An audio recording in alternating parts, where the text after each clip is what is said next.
Não entrarei em minha casa, não me deitarei em minha cama, não permitirei que os meus olhos peguem no sono, enquanto não encontrar um lugar pro Senhor, uma habitação para o Todo-Poderoso. Não entrarei em minha casa, não me deitarei em minha cama, não permitirei que os meus olhos peguem no sono. Não entrarei em minha casa, não me deitarei em minha cama, não permitirei que os meus olhos peguem no sono, enquanto não encontrar um lugar pro Senhor, uma habitação para o Todo-Poderoso, enquanto não encontrar um lugar pro Senhor, uma habitação para o Todo-Poderoso. Levanta-te, ó Deus, e vem. Levanta-te, ó Deus, e vem. Levanta-te, ó Deus, e vem para o teu lugar de descanso.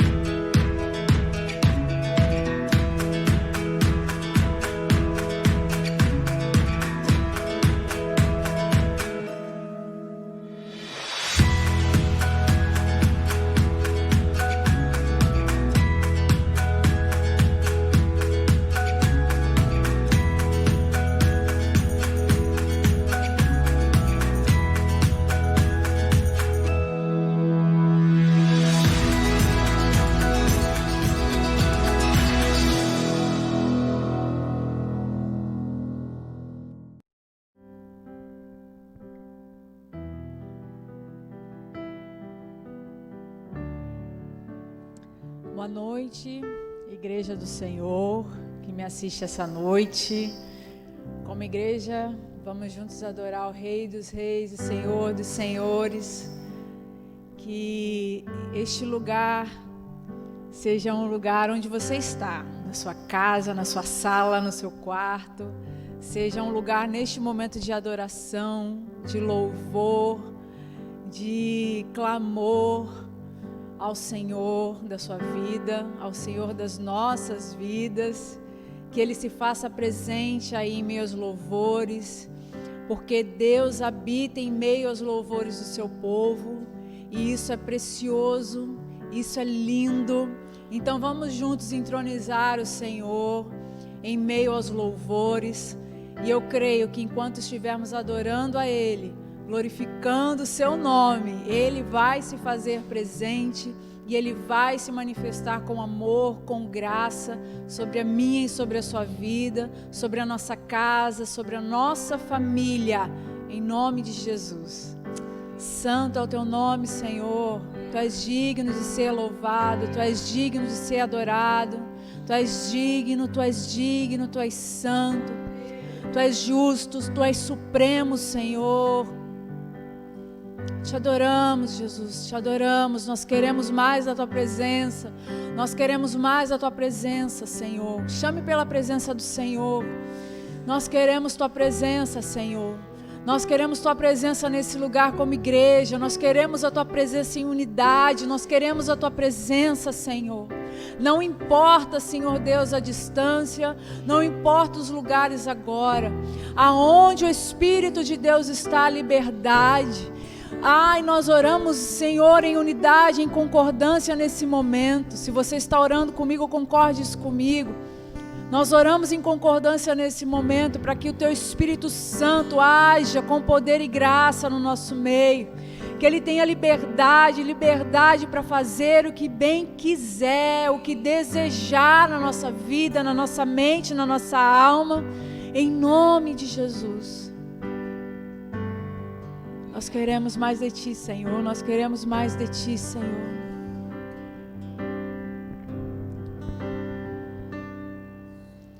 Mais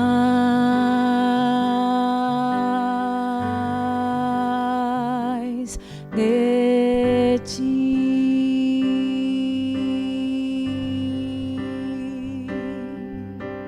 mais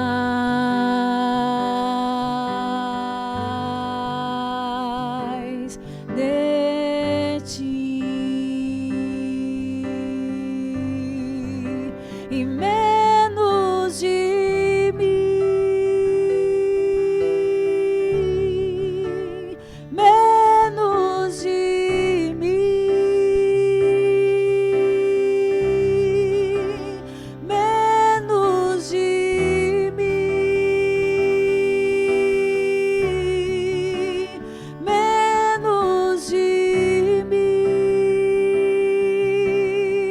Vamos dizer juntos mais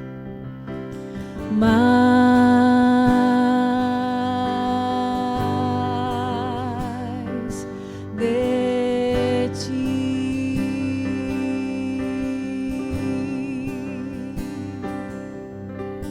mais de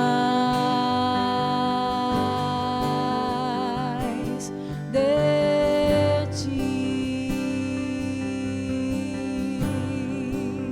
e menos de mim, menos de mim, menos de mim, menos de mim.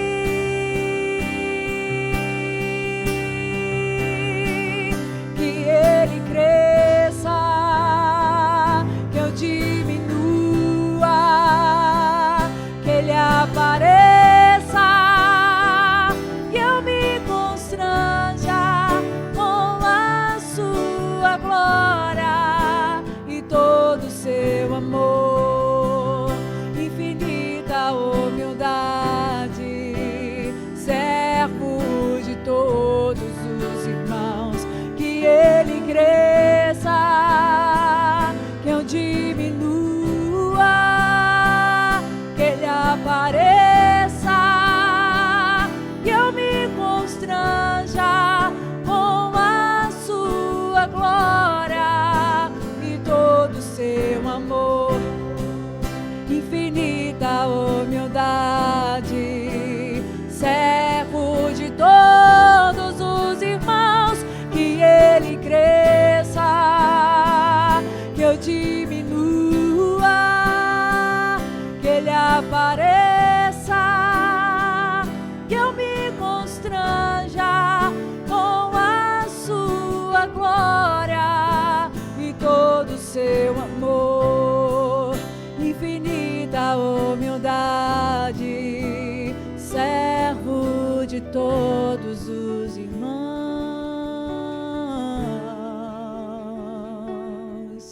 Cresça nesse lugar, Jesus, cresça nesse lugar, Senhor. Seja entronizado, Senhor, seja adorado, Jesus. Cresça no nosso meio, cresça, Senhor, cada dia mais. Apareça cada dia mais em nossas vidas, através das nossas ações. Que as nossas obras glorifiquem a Ti, Senhor. Que as nossas obras glorifiquem a Ti, Senhor.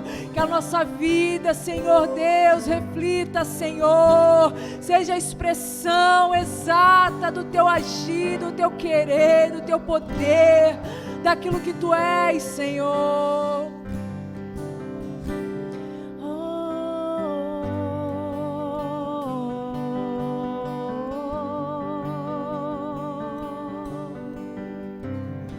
Que Ele cresça, que Ele cresça, que Ele cresça, que eu diminua, que Ele apareça e eu me constranja com a sua glória e todo o seu amor, infinita humildade, servo de todos os irmãos.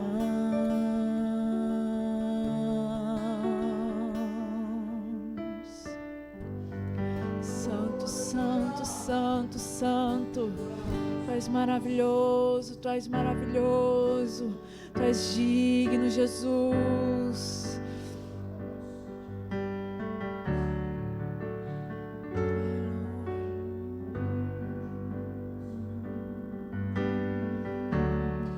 Abriu mão da sua glória e semelhante a um homem se esvaziou, servo tornou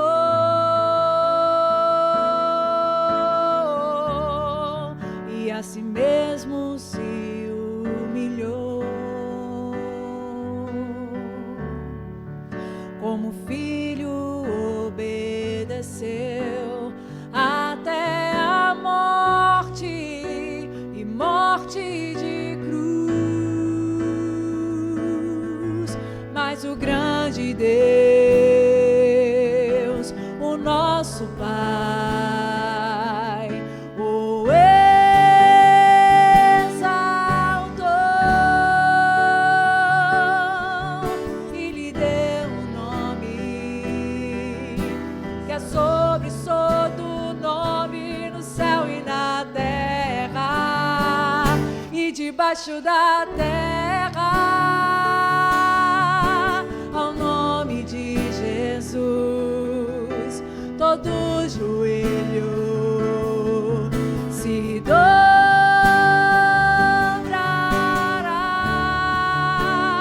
e toda língua confessará que Ele é o Senhor.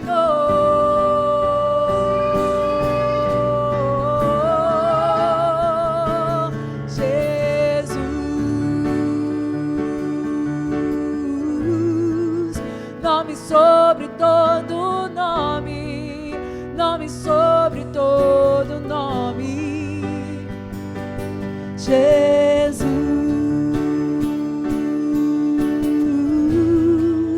nome sobre todo nome, nome sobre todo nome. Seu nome é maravilhoso, conselheiro, Deus forte, Pai da eternidade e príncipe da paz. Seu nome é maravilhoso, conselheiro, Deus forte, Pai da eternidade e príncipe da paz. Seu nome é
Deus forte, Pai da eternidade e príncipe da paz, seu nome é maravilhoso conselheiro. Sim, Jesus, Pai da eternidade e príncipe da paz, seu nome é maravilhoso conselheiro. Deus forte, Pai da eternidade e príncipe da paz.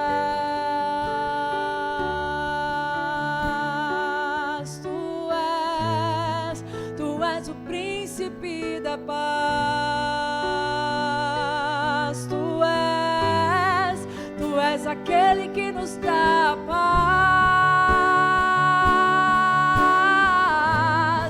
Não nos dá como o mundo, Senhor. É uma paz que excede todo entendimento.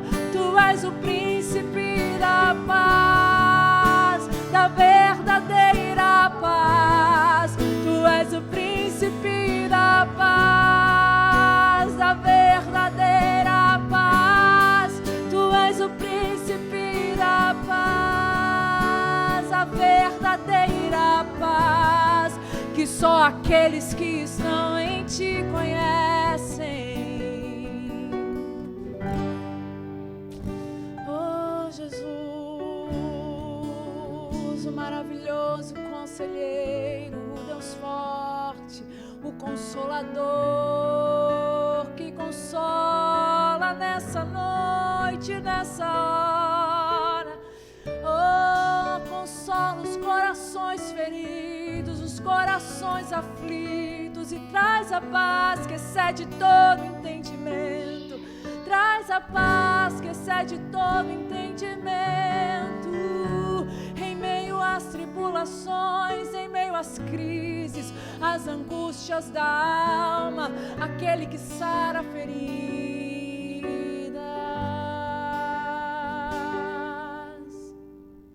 Maravilhoso conselheiro, Deus forte, Pai da eternidade e príncipe da paz.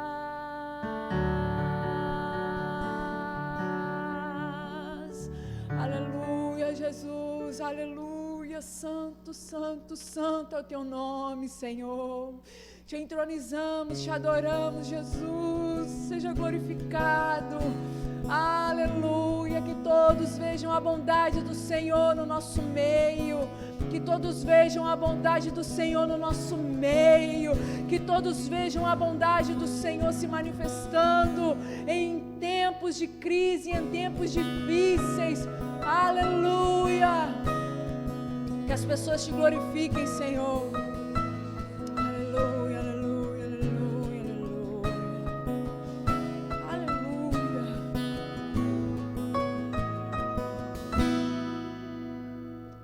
Bendirei ao Senhor para sempre, proclamarei que o Senhor é bom. Bendirei ao Senhor para sempre, proclamarei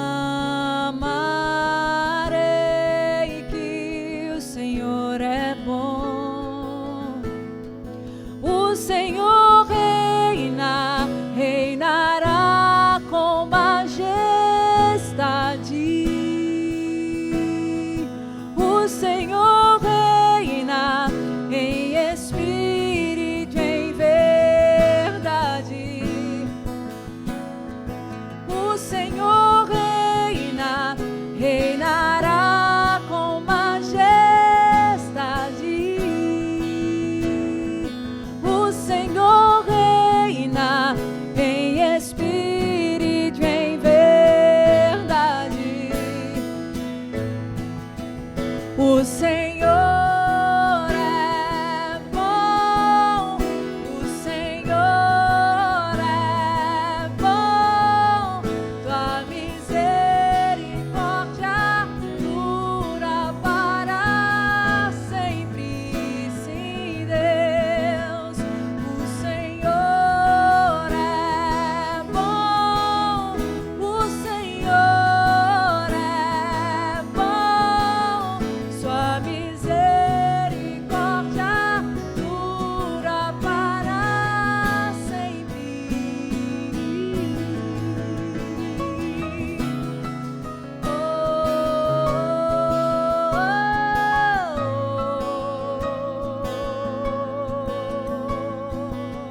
são os teus caminhos,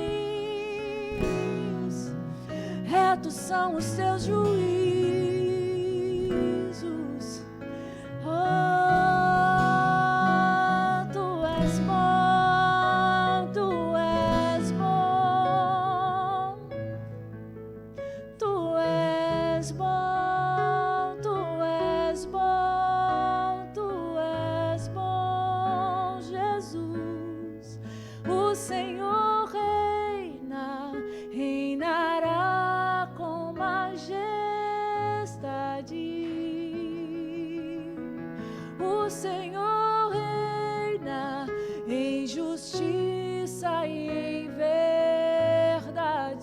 Sim, Jesus, em ti não há sombras, em ti não há treva alguma, Senhor. Tu és luz, Pai. E onde o Senhor está, as trevas têm que fugir. Onde o Senhor está, onde o Senhor habita, onde a verdade do Senhor habita, a mentira tem que sair. O engano tem que sair. As coisas que se encontram ocultas são manifestas, Senhor.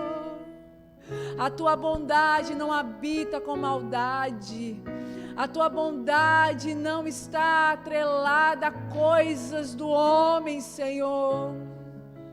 Oh, a tua bondade se alinha à nossa fé em ti, Senhor. E a fé é o firme fundamento das coisas que não se veem, mas a certeza de que elas já existem, Senhor, de que elas já estão ali, de que elas já estão acontecendo, Senhor, de que no mundo espiritual, Senhor, nas coisas do alto, Senhor, já se tornaram existentes e vão se manifestar no tempo certo no mundo físico, Deus. E eu oro aqui no nome de Jesus, a tua bondade sobre pessoas que hoje estão precisando, Senhor Deus, de uma resposta sua, de um milagre seu, ó Deus. Estão aguardando com esperança, Senhor, estão nutrindo a fé em ti, Senhor, e na sua palavra. A minha oração em nome de Jesus é para que a declaração delas se torne real, se torne verdadeira, se torne palpável, Senhor, em nome de Jesus. Em nome de Jesus, Pai. Há tantos que recorreram a Ti, Senhor, buscando milagres, buscando, Senhor Deus, coisas que eram impossíveis e ainda são nos dias atuais impossível ao homem, mas não impossível para o Senhor. Em todo o tempo o Senhor disse a elas: a sua fé te salvou, a sua fé te salvou, a sua fé te salvou. Minha oração nesse momento, Senhor, para que o Senhor renove a fé daqueles que estão perseverando e que hoje se encontram, Senhor Deus, sem forças para continuar. Deus, em nome de Jesus, renova a fé dos teus filhos, renova o vigor. Nós precisamos de renovo nesses dias, Senhor.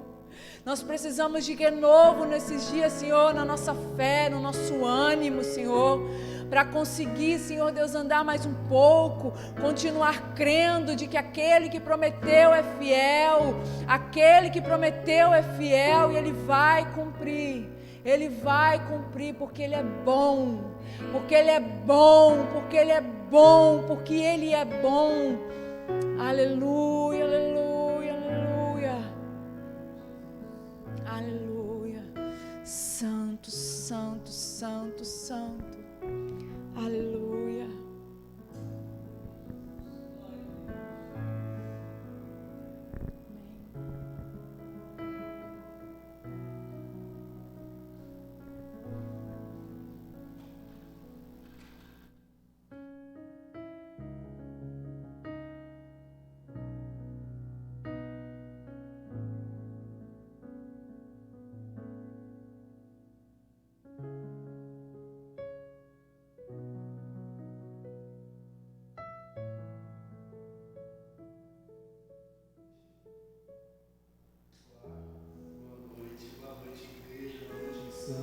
Boa noite, Wallace. Como é bom estar aqui, como é bom estarmos juntos adorando a Jesus, onde qualquer lugar é um lugar de levantar um altar, mas olha o lugar que Jesus preparou para a gente. Lindo, né? Nós estaremos agora com o coração queimando onde o Senhor nos plantasse. mas a gente acredita que a resposta desse ambiente, desse lugar, dessa generosidade, desse lugar cedido, são respostas das sementes que estamos semeando já há tanto tempo. Eu quero falar sobre semente com você.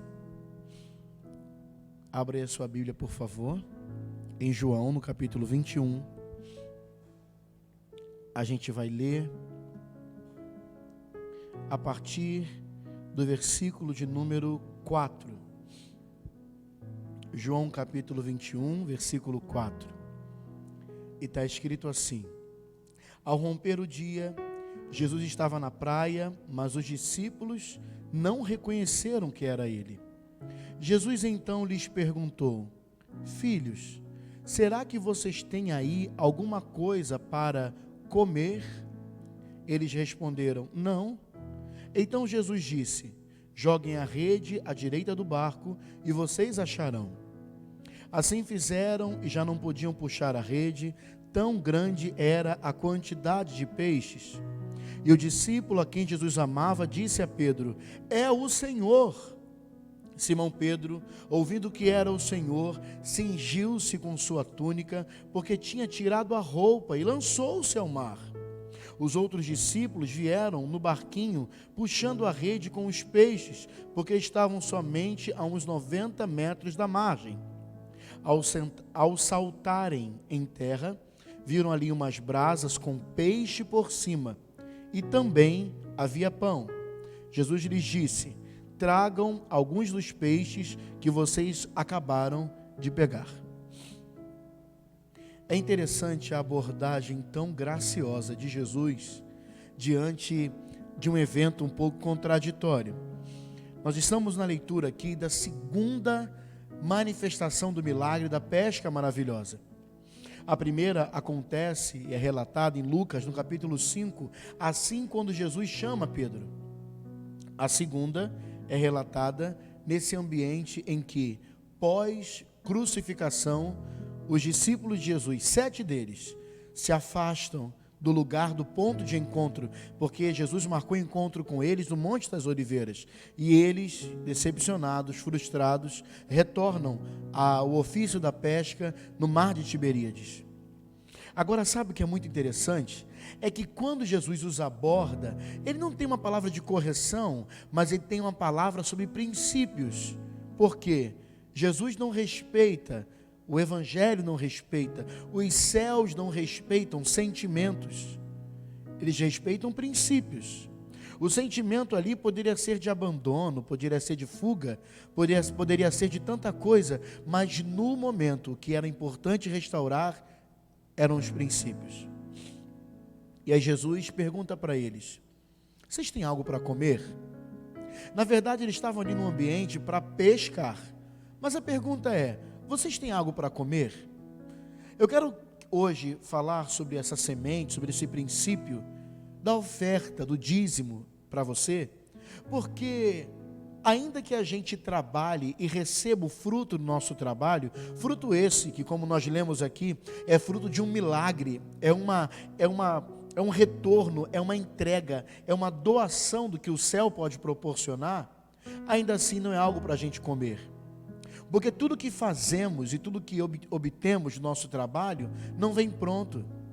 Agora, provisão sim, é algo pronto. Sabe o que é provisão, prosperidade sobre a tua vida? É algo pronto, que preenche. É algo que de fato vai ser colocado numa condição em que os teus esforços, a tua palavra, a sua condição de trabalho, a sua palavra de empenho, não vai poder traduzir. A gente até acredita que o nosso trabalho pode nos proporcionar alguma coisa, mas ele só vai te dar 153 grandes peixes. Na leitura nós vemos que o mesmo Jesus que perguntou se tinha algo de comer, estava preparando algo de comer. Ele não só tinha o mesmo peixe que Pedro e os seus companheiros haviam pescado. Antes de eles entregarem, Jesus já tinha um peixe sobre a brasa, mas tinha também pão, ou seja, uma refeição completa que eles mesmos não poderiam proporcionar. Sabe, Jesus quer devolver você ao estado do Éden, ao ambiente que Adão vivia, a um ambiente que não te exime de trabalho, mas que a prosperidade é tua guardiã. E para isso, você precisa se posicionar frente a princípios. Aquilo que você pesca, aquilo que você obtém, aquilo que você ganha, não surpreende o Senhor. Ao contrário, Ele quer surpreender você, demonstrando que aquilo que você vai trazer como dízimo e oferta, porque Jesus disse na palavra aqui, tragam os peixes que vocês pescaram. Só que, mesmo eles trazendo os peixes que foram pescados, já havia comida pronta, peixe e pão.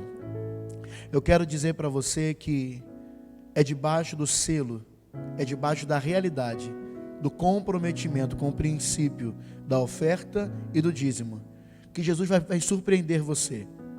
Existe um ditado popular engraçado, né?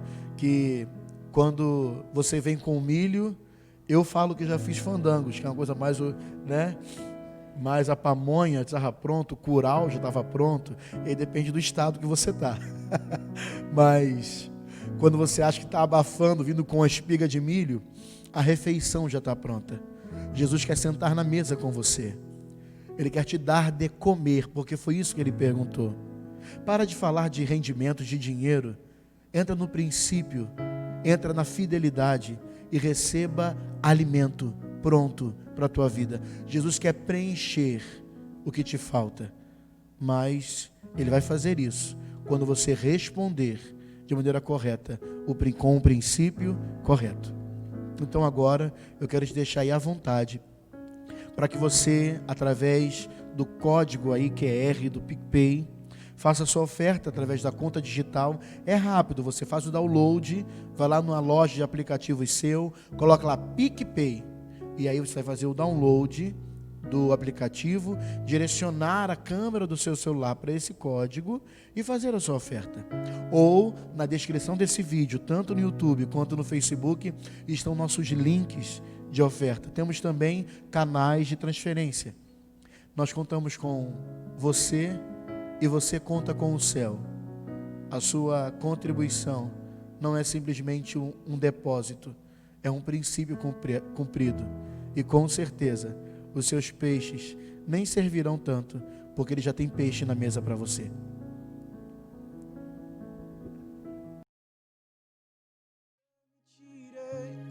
Que os meus olhos peguem no sono, enquanto não encontrar um lugar pro Senhor, uma habitação para o Todo-Poderoso. Não entrarei em minha casa, não me deitarei em minha cama, não permitirei que os meus olhos peguem no sono.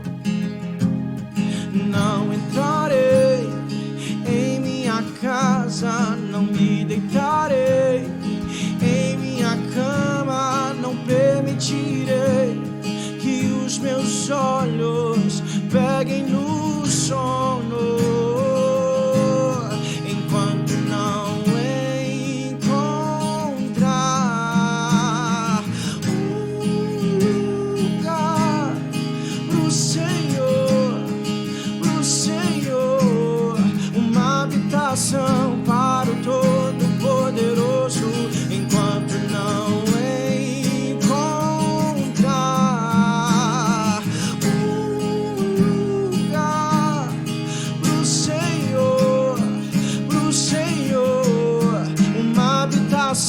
para o Todo-Poderoso. Levanta-te, ó Deus, e vem. Levanta-te, ó Deus, e vem. Levanta-te, ó Deus, e vem. Sabe, irmãos, eu estou há muito tempo chamando o Wallace para ele vir aqui adorar conosco. Então, vamos juntar os dois Wallaces. Vai ser um prazer, o Wallace assiste, receber aqui, viu? Estamos te aguardando. Você já fez sua oferta? Vamos agora mergulhar no entendimento da palavra de Deus. Amém?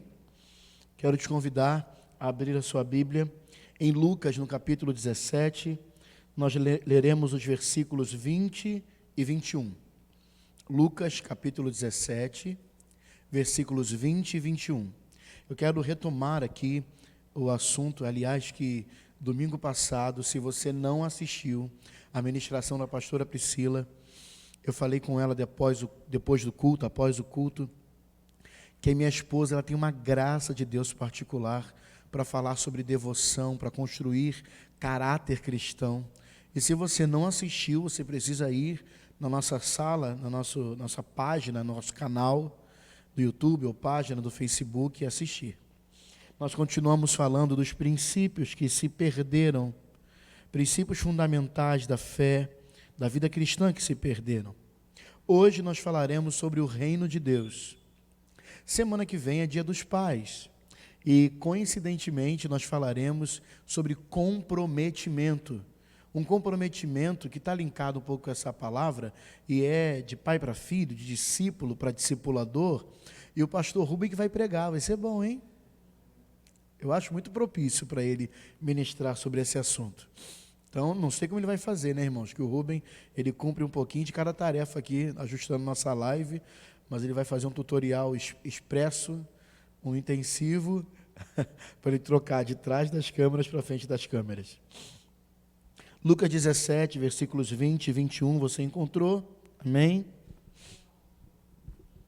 Está escrito assim: indagado pelos fariseus sobre quando viria o reino de Deus, Jesus lhes respondeu: o reino de Deus não vem com visível aparência, nem dirão, ele está aqui, ou lá está ele, porque o reino de Deus está entre vocês. Vou ler de novo o versículo 21. Nem dirão, o reino está aqui, ou lá está ele, porque o reino de Deus está entre vocês. Ou algumas traduções dizem, está em vós. O reino de Deus, eu costumo falar um pouco sobre isso, é muito importante falar sobre o reino de Deus entre os pilares que fundamentam uma igreja, principalmente que nós somos, me ajuda a gente, nós somos missão do... Viu? Todo mundo ensaiado. Nós somos missão do reino. Então a gente precisa entender o que é reino de Deus. Reino de Deus, ele configura para nós um código ético e de comportamento que salta além das regras religiosas, do que nós chamamos de dogmas, que são verdades fundamentadas para o exercício do cristão. O reino, ele não está apenas nas nossas habilidades e atribuições religiosas, ou do quanto nós obtivemos ou temos exercício em questões espirituais. Ele infiltra além, ele vai além, como um conceito ético, moral, comportamental, e não só conceitual. Algumas pessoas acreditam até que o reino de Deus é um conceito positivo sobre a mensagem de Jesus. Não, o reino de Deus é a mensagem de Jesus. Estamos aqui falando dessa mensagem que conclui, que encerra o caminho das profecias. Jesus, ele é o anúncio, o último anúncio profético. É claro que ainda há profecias que precisamos viver, há profecias que ainda vão nos alcançar, mas ele foi o último grande profeta após Jesus, que é o que enche todas as coisas, que é o que em quem habita toda a plenitude. Só há gente que repercute, que é eco da sua mensagem, e é assim que deve ser. Mas eu quero perguntar para vocês, como assim em vós? Como assim um reino entre vocês? 1 Coríntios 4, versículo 20, está escrito o seguinte: pois o reino de Deus não consiste apenas em palavras, mas em poder. E eu, pesquisando o original, que é importante a gente destrinchar, né? Eu descobri que essa palavra poder significa a força de um exército, a força de multidões. Eu não sei se você reconhece, mas de tudo o que é apresentado da eternidade para nós, você lembra aquelas canções? Tem canções que arrepiam a gente, né? Que mexe, confronta com tudo aqui dentro da gente. Tem canções que mexem com a gente. Tem mensagens, então, aquele pregador, aquela pregadora.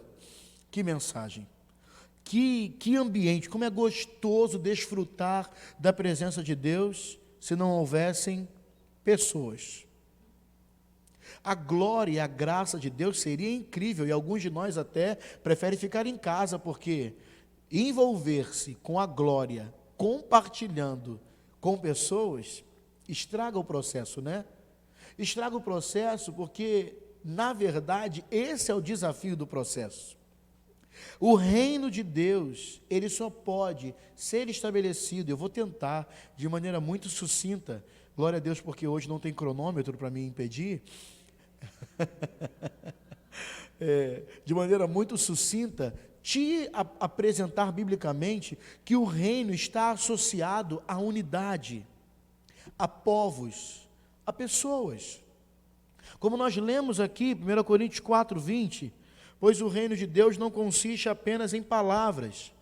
Seria muito lindo o conceito, a visitação, a presença, e seria sem exercício, sem prática, sem verdade, sem construção e sem edificação, se faltassem pessoas, porque não são só palavras, é poder. E que poder é esse?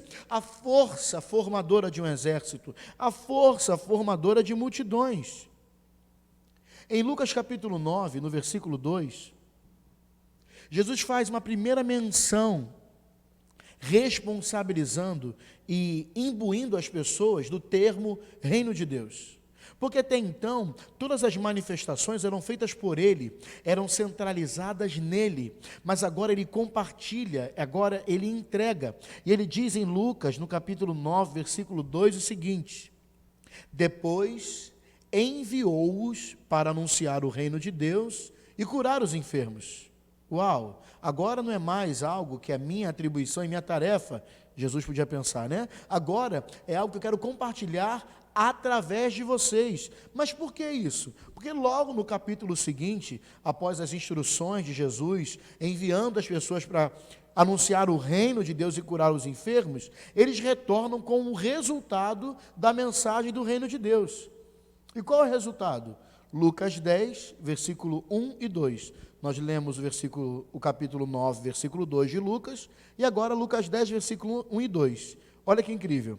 Depois disso o quê? De sair para anunciar o reino de Deus e curar os enfermos, e não levar alforje, nem bolsa, não levar sacola, e ser recebido de casa em casa, casa que bem vos receber, e receber a mensagem que vocês pregam, fiquem na casa e declarem paz sobre aquela casa, se não, retirem-se daquela casa e não fiquem nem com a poeira daquela casa nos pés de vocês, nas sandálias de vocês, curem os enfermos, limpem os leprosos e anunciem a todos que o reino é chegado. Após tudo isso, depois disso, o Senhor escolheu outros 72 discípulos, mas eram 12 apenas, e eles multiplicaram de maneira grosseira, 12 vezes 5, 60, 12 vezes 6, eu acho que 72. Se eu não estou falha aqui, né? Que só o Espírito Santo para me fazer bom de matemática. Eles multiplicaram por 6 o número deles, porque eles entenderam, glória, viu? O Espírito Santo revela até a matemática. Viu, Júlia? Tem que orar mais na prova de matemática. Então, assim... eles multiplicaram por 6, porque o resultado não era apenas a palavra, não era apenas o conceito, não era apenas o arrepio. Eu quero provar isso para você. A sua ida, o seu ingresso, a sua participação nos cultos, não te faz participante do reino de Deus. O reino de Deus, ele está ligado a uma nova formação, a uma nova sociedade. Uma sociedade que não é formada apenas por oração, por imposição de mãos e por profecia. E a prova disso está aqui na Bíblia. Eles não só foram e voltaram com a notícia de que, não, nós pregamos, tá? As pessoas continuam lá nos seus lugares. Não, a gente até curou alguns enfermos, foi legal o resultado. Não, eles voltaram com outros 72 discípulos. E Jesus os enviou adiante, 2 a 2. às cidades e aos lugares que ele planejava visitar. Foram precursores, preparando o caminho das cidades que Jesus nem tinha pisado, porque, na verdade, os que fazem parte do reino de Deus tornam não necessária a idolatria que as pessoas têm acerca de Jesus, porque nós não estamos aqui para formar idólatras, nós estamos aqui para formar cristãos, representantes de Jesus. Eles foram porque foram confiados de uma palavra para representarem Jesus, com o novo conceito de cultura, de linguagem, sociedade e por aí vai. Estas foram as instruções. A colheita é grande, mas os trabalhadores são poucos. Gente, eles já tinham voltado com 6 vezes mais dos discípulos, mas ainda os trabalhadores são poucos. Orem ao Senhor da colheita e peçam que Ele envie mais trabalhadores para os seus campos. A oração ensinada por Jesus não é: peçam para que todos sintam a glória que há em mim, que meu Pai compartilhou comigo. Peçam para que eles me adorem e me conheçam. A oração é: peçam que na implantação do reino de Deus, mais pessoas sejam enviadas, mais trabalhadores sejam enviados, que no nome de Jesus hajam mais representantes e menos fanáticos, menos idólatras. Eu sei que isso pode te chocar um pouco, porque você acabou de sair de uma palavra de devoção, né? A pastora Priscila ensinou acerca de devoção. Só que a sua devoção ela é pessoal e não pública. Toda pessoa que é devota ao Senhor publicamente já recebeu a sua recompensa. Se você comunica o que a mão direita deu, se a mão esquerda comunica o que a direita deu, ou vice-versa, você já recebeu a sua recompensa. Se as suas orações são um ato público apenas, se os seus jejuns são um ato público apenas, você já recebeu a sua recompensa. Mas se há uma devoção sincera sua com o Senhor, então tranca a porta do teu quarto e busca o teu Pai em secreto, que o teu Pai que te vê em secreto vai te recompensar. De repente há muita oração e pouca recompensa, porque a geografia da oração é importante, saber onde orar é importante, mas quando se sai a público, não sai como devoto, se sai como representante. Entramos na presença dele como devotos, o adoramos e sentimos ele, para sermos enviados pós essa visitação como representantes. Isso é reino de Deus. Sabe por quê? Qual é o início do reino de Deus? O reino de Deus não começou com Jesus. A mensagem do reino de Deus teve força em Jesus, mas já era pregada antes. Em Lucas, no capítulo 16, versículo 16, está escrito o seguinte: a lei e os profetas profetizaram até João o Batista. Desse tempo em diante, estão sendo pregadas as boas novas do reino de Deus, e todos tentam forçar sua entrada nele. A primeira mensagem que inaugura o reino de Deus não é a vida de oração, ela é parte, mas não é todo. Não é os dogmas religiosos de vida cristã, é parte, mas não é todo. A primeira mensagem é: arrependa-se. João já inaugura as mensagens do reino de Deus dizendo: abra mão do estilo, modelo, informação, construção de vida que você tem. Eu acho que esse é o ponto principal da nossa mensagem. Porque nós estamos aqui falando que Jesus ele quer criar o seu reino, que o reino dele tem a força, significa poder, força de um exército, força de multidões, só que a seleção para ser esse exército e ser essa multidão não tem a porta larga. Você de repente acredita que a porta estreita, ela só está na entrada do reino dos céus. Não, ela também está na entrada do reino de Deus. Isso é uma outra mensagem. Você precisa compreender que a entrada de uma vida para ser participante de toda manifestação do que Deus tem, está no reino de Deus. E o reino de Deus começa com arrependimento.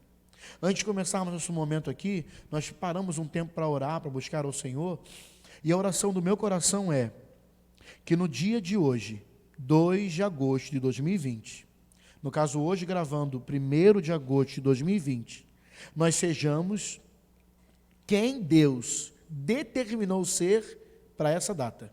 Ou seja, eu aqui gravando dia 1º de agosto, eu quero ser o Júnior de 1º de agosto de 2020. E desejo a você que assiste, que seja o João, a Maria, de 2 de agosto de 2020. Por quê? Porque são os embaraços das suas dificuldades de ser alguém disponível, desprendido e desconstruído para o reino de Deus, que não te faz viver a plenitude do que Ele tem. É gostoso beber da água dele, é gostoso sentar à mesa com ele, mas muito maior é quando você pegar o pão que ele é e repartir. Muito maior é quando você, em memória, levantar cálices de salvação para outras pessoas. É muito bom estar com ele, mas eu quero hoje colocar gosto, tempero na sua boca, de você sentir vontade e despertar desejo de não só mais estar à mesa com ele, mas de se tornar um representante dele. Isso é reino de Deus. É João que inaugura com mensagem de arrependimento. Desconstrói, vai. Essa sua arrogância, esse seu orgulho, esse jeito de falar que você tem, essas defesas que você faz do seu comportamento, esse monte de justificativa pela forma com que o pecado te envolve.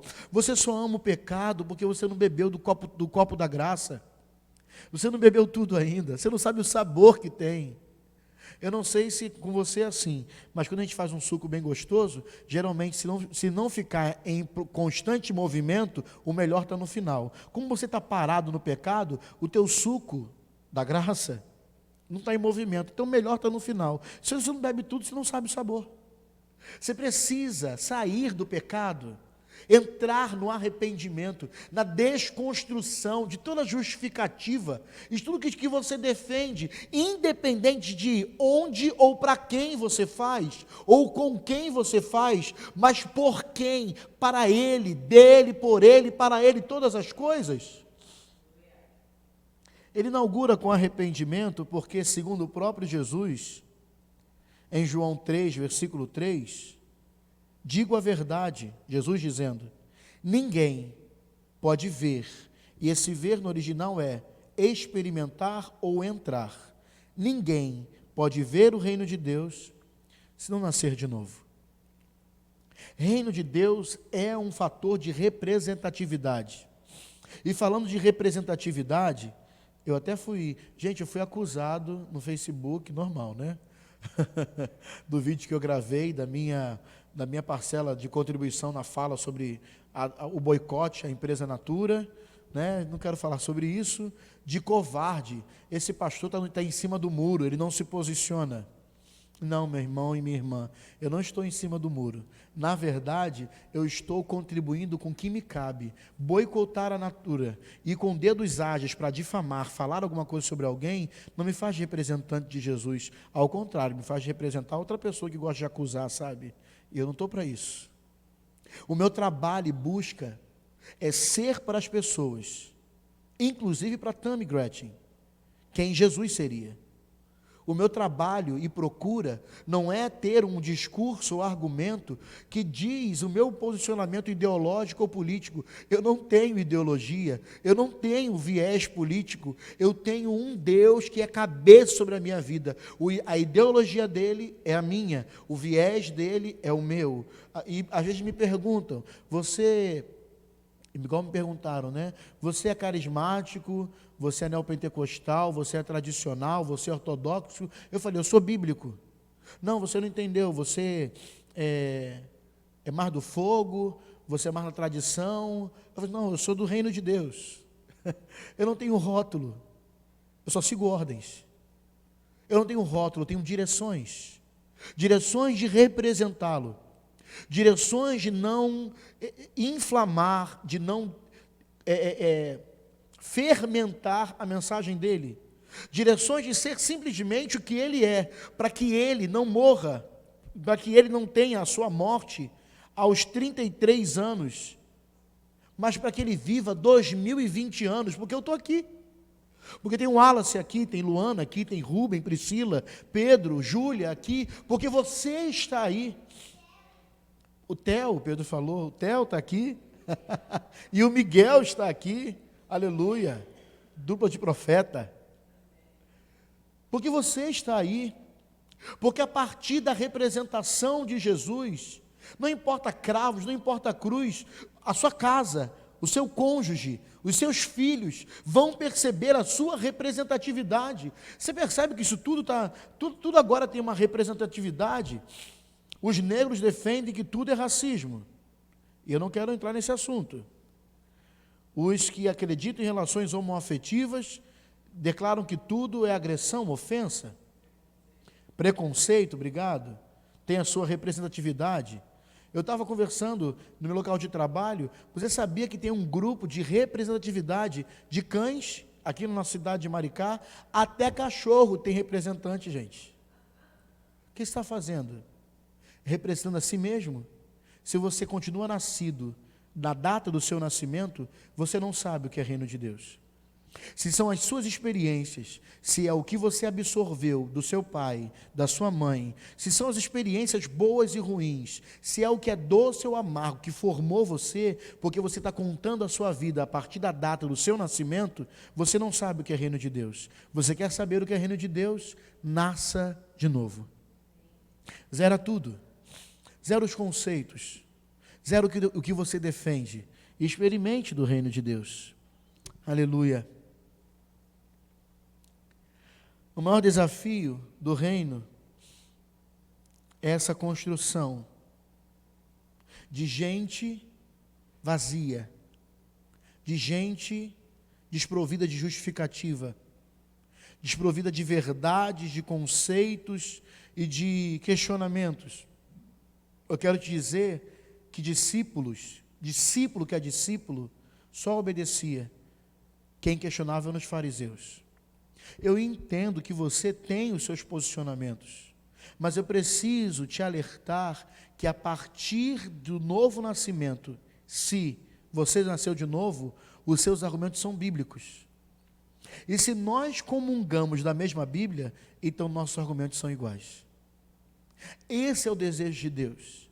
Vários representantes em diferentes estágios, camadas da sociedade, em diferentes posições sociais, financeiras, de toda tribo, raça, língua, povo, cultura e nação.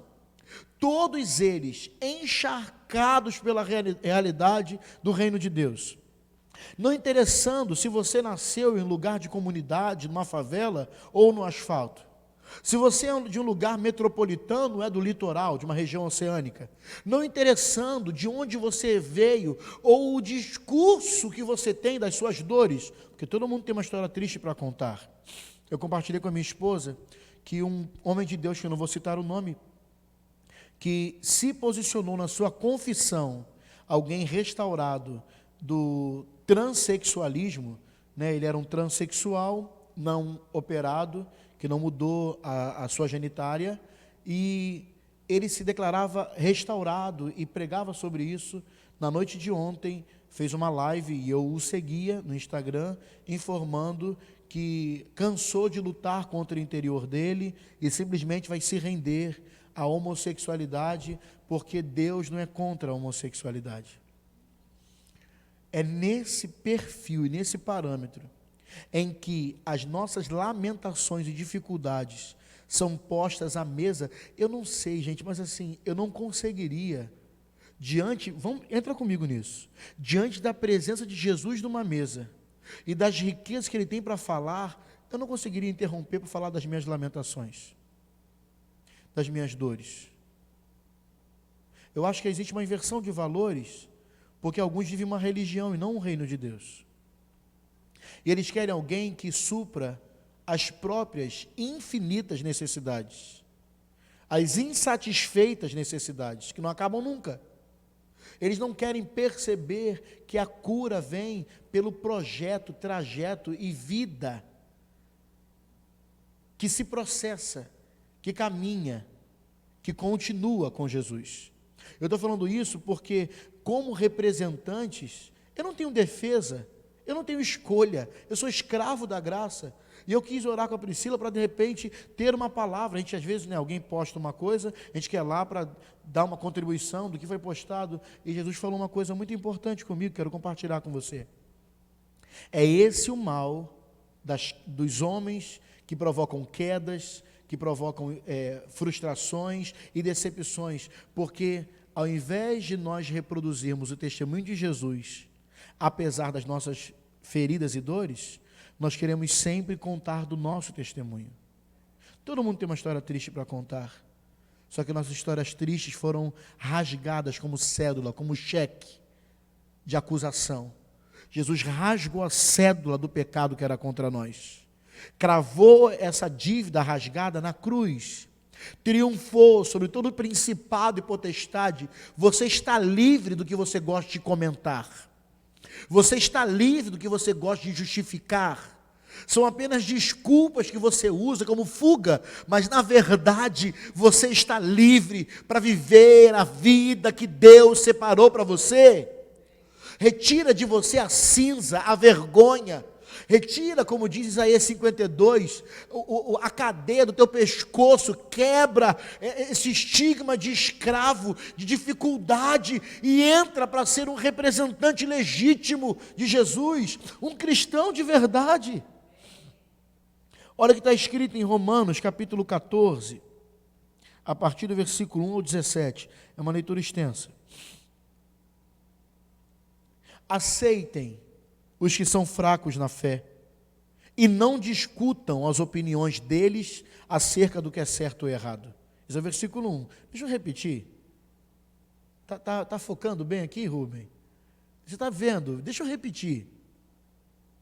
Aceitem os que são fracos na fé, e não discutam sobre as opiniões deles acerca do que é certo ou errado.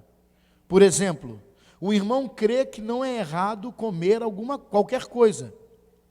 Outro, porém, que é mais fraco, come somente legumes e verduras. Quem se sente à vontade para comer de tudo, não deve desprezar quem não o faz. E quem não come certos alimentos, não deve condenar quem o faz, pois Deus aceitou a ambos. Quem são vocês para condenar os servos de outra pessoa? O Senhor deles julgará se estão de pé ou se caíram. E, com a ajuda de Deus, ficarão em pé e receberão a aprovação dele. Da mesma forma, há quem considere um dia mais sagrado que o outro, enquanto outros acreditam que todos os dias são iguais. Cada um deve estar plenamente convicto do que faz. Quem adora a Deus num dia especial, o faz para honrá-lo. Quem come qualquer tipo de alimento, também faz para honrar o Senhor, uma vez que dá graças a Deus antes de comer. E quem se recusa a comer certos alimentos, deseja igualmente agradar ao Senhor e por isso dá graças a Deus. Pois não vivemos nem morremos para nós mesmos. Se vivemos, é para honrar o Senhor. E se morremos, é para honrar o Senhor. Portanto, quer vivamos, quer morramos, pertencemos ao Senhor. Por isso Cristo morreu e ressuscitou, para ser Senhor tanto dos vivos quanto dos mortos. Então, que você julga o seu outro irmão? Por que você julga seu outro irmão? Por que o despreza? Lembre-se de que todos nós compareceremos diante do tribunal de Deus, pois as Escrituras dizem: tão certo como eu vivo, diz o Senhor, todo joelho se dobrará para mim e toda língua declarará lealdade a Deus. Assim, cada um de nós será responsável pela própria vida diante de Deus. Portanto, deixemos de julgar uns aos outros. Em vez disso, resolvam viver de modo a nunca fazer o irmão tropeçar e cair. Eu sei e estou convencido, com base na autoridade do Senhor Jesus, que nenhum alimento é por si mesmo impuro. Mas se alguém considera errado ingerir determinado alimento, para essa pessoa ele é impuro. E se outro irmão se aflige em razão do que você come, ao ingerir esse alimento, você não age com amor.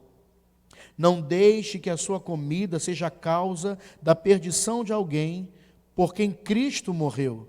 Desse modo, você não será criticado por fazer algo que, ao seu ver, é bom, pois o reino de Deus não diz respeito ao que comemos ou bebemos, mas a uma vida de justiça, paz e de alegria no Espírito Santo.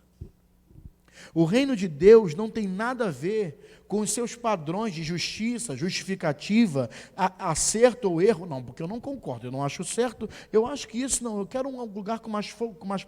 Não tem nada a ver com essas obras de Satanás que estão afetando tua mente, desconstruindo a unidade. Não, você só não deve fazer seu irmão cair.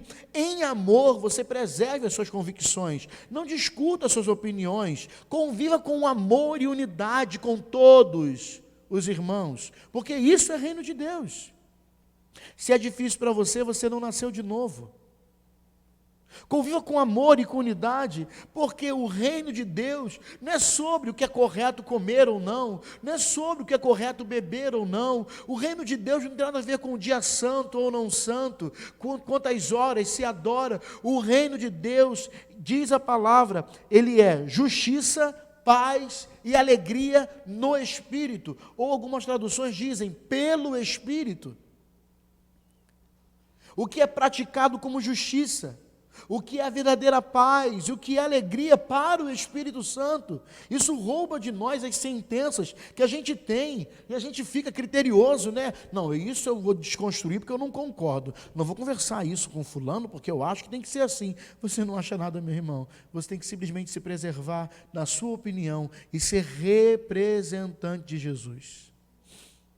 Sabe, quando a gente vai até um banco, a gente nem sempre faz um depósito, e todo depósito que a gente faz, a gente vai no gerente ou no banqueiro e diz, olha meu dinheiro, hein?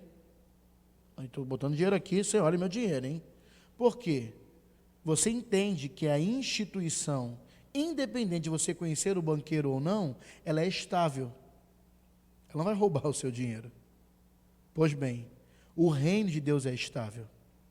Contribua na vida de irmãos sem argumentações. Seja um crente, tem muçulmano xiita, né? Não seja um crente chato, por favor. Não fica argumentando coisas, só contribua com a sua parte. Se eles estão errados, deixa o Senhor no último dia do julgamento definir isso. Quanto a você, faça a sua parte no reino de Deus. Dê o seu melhor no reino de Deus. E para encerrar minha palavra, brincadeira, quero encerrar nada, tem muita coisa aqui ainda. Achei que era para encerrar. Eu tenho tempo ainda, pastor Rubem? 18 minutos? Vai dando glória, aleluia. Jesus, Josué orou e o sol parou. Quem ajusta essa unidade? Porque assim, o reino de Deus vai congregar multidões. O reino de Deus vai formar um exército. O reino de Deus vai colocar as minhas justificativas engolidas, conservadas. O reino de Deus quer saber das minhas contribuições de vida e não dos meus argumentos, até porque quem é bom de justificativa é ruim de arrependimento, já diria o apóstolo Luiz Hermínio. Mas quem ajusta essa unidade toda? Efésios 4, do 11 ao 13 e o 16. Efésios 4, do 11 ao 13 e o 16. Me desculpe voltar nesse texto. Sou apaixonado por esse texto, né? Ele designou alguns para apóstolos, outros para profetas, outros para evangelistas, outros para pastores e mestres. Eles, os de cima aqui que nós acabamos de ler, são responsáveis por preparar o povo santo para realizar sua obra e edificar o corpo de Cristo, até que todos alcancemos a unidade que a fé e o conhecimento do Filho de Deus produzem, e amadureçamos, chegando à completa medida da estatura de Cristo. Versículo 16. Ele faz que todo o corpo se encaixe perfeitamente. Cristo faz com que todo o corpo se encaixe perfeitamente, e cada parte, ao cumprir sua função específica, ajuda as demais a crescer, para que todo o corpo se desenvolva e seja saudável em amor.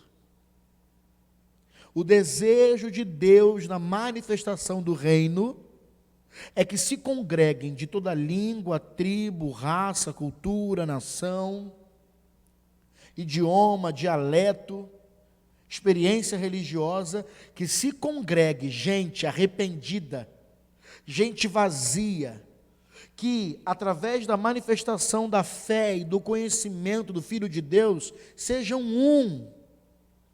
Em João capítulo 17, Jesus diz que nisso conhecerão que me enviaste, que o Pai enviou Jesus, quando eles, os discípulos, se tornarem um. O que te divide da unidade é diabólico, é demoníaco. Não importa o argumento, porque todo argumento esbarra em um Jesus 100% flagelado, ensanguentado, exposto em nudez numa cruz, não só para salvar quem você concorda ou aceita, não só para salvar quem concorda com a sua opinião. O reino de Deus é maior do que isso. É um reino que não está preocupado com comida ou bebida, porque há outras culturas e outros povos que precisam receber a mensagem sem estar afetada por conceitos humanos. E a igreja, junto com os seus apóstolos, evangelistas, profetas, pastores e mestres, ajustam esse mecanismo, colocando, cada um colocado perfeitamente em seu lugar, produzindo e processando a jornada confiada a si mesmo, a ele mesmo, fazendo com que o reino de Deus cresça. E olha que versículo lindo no final aqui. Cada parte, ao cumprir sua função específica, 1, ajuda as demais a crescer. 2, faz o corpo se desenvolver. E 3, é saudável em amor. O corpo desenvolve saudável em amor. Eu te pergunto, irmão que me assiste, que igreja é essa? Quem não vai querer fazer parte de um lugar como esse? Respeitoso, amável, todos convergindo para o mesmo lugar, mas ao mesmo tempo cada um sabendo a sua posição. Em 1 Coríntios capítulo 12, eu quero dizer para você que o corpo é a exata medida do reino. O reino não é só poder, ajuntamentos, cantores, gospel, arrepio, mensagem. A nossa maior luta, a nossa maior dificuldade é ser um. 1 Coríntios 12, a gente vai ler o versículo 12 e 13, depois vamos ler o 18 ao 20 e o do 22 ao 27. 1 Coríntios 12, do 12 ao 13, depois do 18 ao 20 e do 22 ao 27. O corpo humano tem muitas partes, mas elas formam um só corpo. O mesmo acontece com relação a Cristo. Alguns de nós são judeus, outros são gentios, alguns são escravos e outros são livres, mas todos nós fomos batizados em um só corpo, pelo único Espírito, e todos recebemos o privilégio de beber do mesmo Espírito. Mas o nosso corpo tem muitas partes, versículo 18. Mas o nosso corpo tem muitas partes, e Deus colocou cada uma delas onde Ele quis. Olha como foi falado em Romanos 14. O corpo deixaria de ser corpo se tivesse apenas uma parte, ou seja, ter alguém que comunga da mesma opinião que você é fazer com que haja mais membros igual a você, e isso deforma o corpo. O corpo tem que ter muitas partes. O corpo deixaria de ser corpo se tivesse apenas uma parte. Assim, há muitas partes, porém, um só corpo. Ao contrário, algumas partes do corpo que parecem mais fracas são as mais necessárias. E eu acho interessante porque assim, quando parte que parece mais fraca, então alguém que se sente mais forte julgou que aquela parte é mais fraca, né? Enfim. Então as partes que parecem mais fracas são as mais necessárias. E as que consideramos menos honrosas, quem considera menos honrosa? Quem é muito honroso? As que consideramos menos honrosa, tratamos com maior atenção. Assim, olha que lindo, assim protegemos cuidadosamente as partes que não devem ser vistas, enquanto as mais honrosas não precisam de atenção especial. Então, se a parte é mais fraca ou menos honrosa, ela tem uma atenção especial, diferente das partes que são honrosas, elas não precisam de atenção especial. Deus estruturou o corpo dessa maneira, a fim de conceder mais honra e cuidado às partes que recebem menos atenção. E isso faz com que haja harmonia entre os membros, de modo que todos cuidem uns dos outros. Se uma parte sofre, todas, honrosas, menos honrosas, fracas e fortes, todas sofrem com ela. Se uma parte é honrada, todas as outras com ela se alegram. Juntos, todos vocês são o corpo de Cristo e cada um é uma parte dele. Eu quero incentivar você a ser parte do reino de Deus, provocando tudo que você diz estar convertido através da comunhão e da unidade. Sem acepção ou distinção.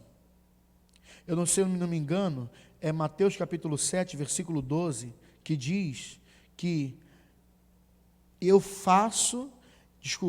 devo fazer aquilo que eu quero que as pessoas me façam.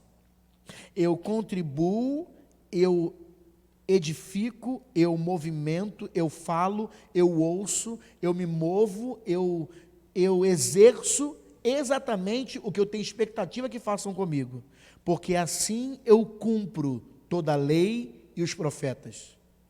É vivendo e fazendo tudo o que eu quero que façam comigo, primeiro eu fazendo, que eu cumpro toda a lei e os profetas. E agora sim, para encerrar. Tem um tempo ainda, Rubem? Glória, viu? Aleluia. Apocalipse 20, do 1 ao 6. Então vi um anjo descer do céu, trazendo na mão a chave do abismo e uma grande corrente. Ele prendeu o dragão, a antiga serpente, que é o diabo, Satanás, e o acorrentou por 1000 anos. O anjo o lançou no abismo, o fechou e pôs um lacre na porta, de modo que ele não pudesse mais enganar as nações até que terminassem os 1000 anos. Depois disso, é necessário que ele seja solto por um pouco de tempo. Vi tronos, bom carioca, no plural, e os que estavam sentados nele haviam recebido autoridade para julgar. Vi também as almas daqueles que haviam sido decapitados por testemunharem a respeito de Jesus e proclamarem a palavra de Deus. Não tinham adorado a besta, nem a sua estátua, nem aceitado a sua marca na testa ou nas mãos. Eles ressuscitaram e reinaram com Cristo por 1000 anos. Esta é a primeira ressurreição. O restante dos mortos só voltou à vida depois que terminaram os 1000 anos. Felizes e santos são aqueles que participam da primeira ressurreição. Felizes e santos, eu e você, são aqueles que participam da primeira ressurreição. A segunda morte não tem poder sobre alguns deles. A segunda morte não tem poder sobre eles, pois serão sacerdotes de Deus, serão sacerdotes de Cristo e reinarão ao seu lado. Esse período do reino de Deus, essas situações que eu falei aqui, deve ter rasgado a tua alma, no arrependimento, na desconstrução, na situação que lança fora a tua justiça, as tuas justificativas, que te faz congregar, mesmo com quem você denomina fraco, ou você denomina menos honroso. Tudo isso é um treinamento, para que muito em breve, quando o reino de Deus vier sobre a terra, os tronos vistos por João na ilha de Patmos sejam ocupados por mim e por você. Para entrar no reino de Deus, não existe outra forma, a não ser permitir que não só seja lapidado, porque a gente fica se enganando com processos, né? Vou devagarinho nos processos. Não, para que você entre, deixa as tuas redes, deixa a tua posição, entra no reino de Deus, se arrependa das suas situações, questões, palavras, faça com todo o teu coração, independente de com quem, por quem, em quem, onde, independente, faça por Ele. Dê a sua vida. Se junte-se a um exército de lavados e remidos, que por agora sofrem para implantar o seu reino, mas que bem em breve, no futuro, sentarão com Ele em tronos e julgarão com autoridade concedida por Ele. Serão representantes visíveis, públicos, com honra de Deus e de Cristo Jesus. Eu oro para que a tua vida hoje seja afetada por essa mensagem. E para que, se é para ser missão do reino, que sejamos missão e do reino. Eu tenho certeza que, se você entendeu, você faz parte agora de um poderoso exército que tornará insuficiente poderes públicos, políticos, demandas de homens e pessoas carnais, porque toda a autoridade nos foi concedida para sermos representantes daquele que governa agora nos corações, mas que futuramente governará toda a terra. Deus te abençoe, que essa palavra mude a tua vida. Terça-feira a gente vai ver se consegue fazer a live por conta de toda a estrutura de obra da igreja. A gente não sabe como vai ficar, mas estamos avançando, viu? Não fica triste. Porém, domingo a gente dá um jeito de se encontrar. Quem sabe aqui, né, irmãos? A gente não sabe, de repente. Deus te abençoe, eu amo a sua vida. E como eu aprendi aqui, ó, coraçãozinho para você. Até a próxima.